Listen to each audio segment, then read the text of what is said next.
Today is part 3 of our series on apologetics to help you get equipped with solid answers to life's tough questions.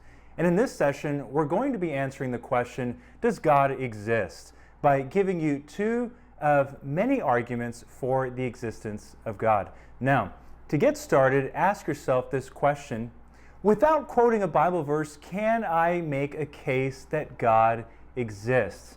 Now, if someone doesn't believe the Bible to be true, then quoting scripture may not be very helpful. Therefore, we want to be equipped to make a defense for God's existence without going straight to the Bible. And there are many great arguments for the existence of God, but I want to give you what are probably the 2 most popular ones. And so let's start off by talking about what's called the Kalam cosmological argument, or the KCA. And I want to share with you a word called a syllogism. Now, a syllogism is a set of premises that you defend that lead to a logical conclusion. And so each of these 2 arguments that you're going to get today are going to have a set of 2 premises, premise 1 and premise 2, that leads to a logical conclusion. So the syllogism for the KCA, the Kalam cosmological argument, goes like this: whatever begins to exist has been caused by another. The universe began to exist, therefore the universe was caused by another.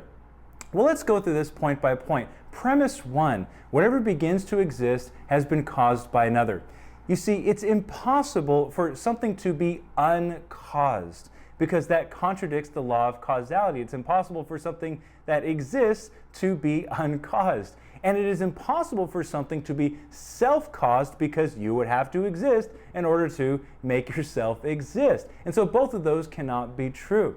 The second premise is the universe began to exist. Now, the reason this is so important is because there was a thought in mainstream science for a long time that the universe was eternal. But now, a lot, if not all, modern cosmologists, scientists would agree that the universe had a definite beginning. In fact, the second law of thermodynamics from Sir Isaac Newton proves that the universe had a beginning. The second law of thermodynamics essentially says that all usable energy is becoming unusable through heat exchange. This is also known as thermal decay, or the law of entropy, that everything essentially is going downward in a state of deconstruction, which means if everything is winding down, that at some point in the universe beginning, everything was wound up. So science proves that the universe had a beginning, and whatever caused this time, space, matter universe to exist, whatever the cause is of that, has to be timeless, spaceless, immaterial, and incomprehensibly powerful. I don't know about you, but that sounds like God. Therefore, the conclusion point is, therefore, the universe was caused to exist by another. Now, a common objection to this argument is this: well, if God created the universe, then who created God?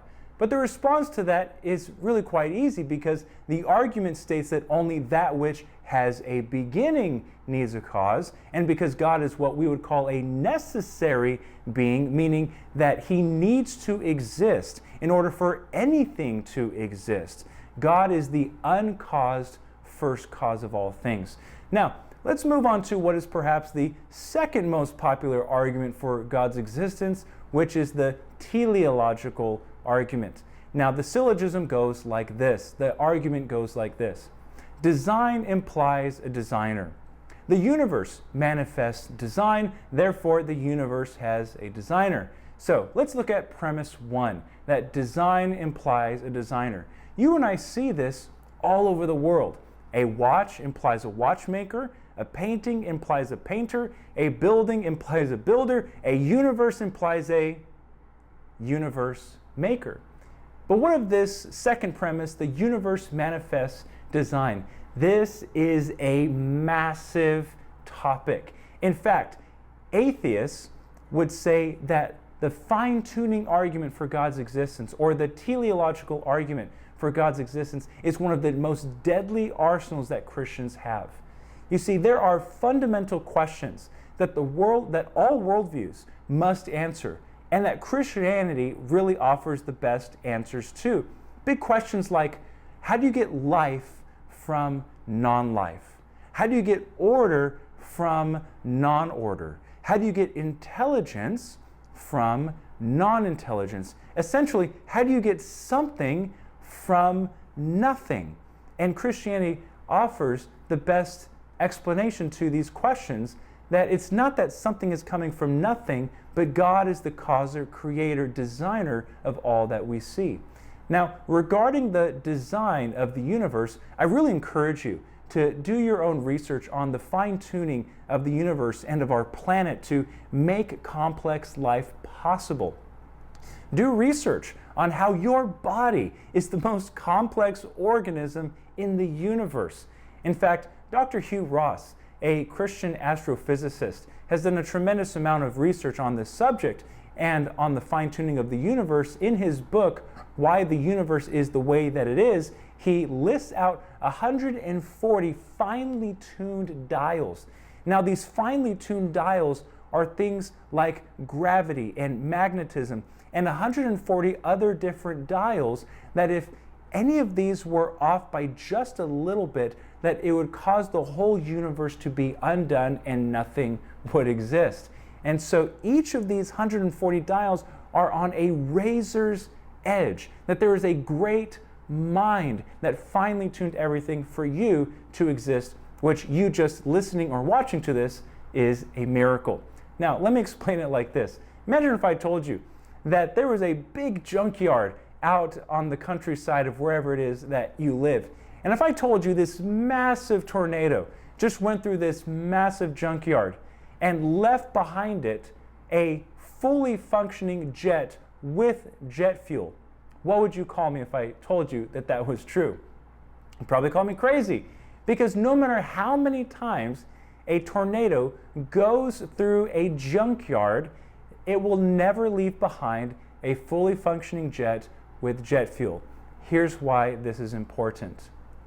The universe is much more finely tuned than that, and your very existence is much more complex than that. The universe is not an accident. You are not an accident. You are designed, you are valuable to God, and your place in this universe, you have a purpose within it. Therefore, conclusion point, the universe has a designer. Now, as we finish session 3 together, talking about the Kalam cosmological and teleological arguments for the existence of God, consider this. The same God who created the universe so powerfully and so precisely became a man in the person of Jesus to live, die, and rise again for you. And he is worth loving and living for. And in our next session, we'll be focusing on the most important historical event in the world by answering the question, is the resurrection of Jesus true?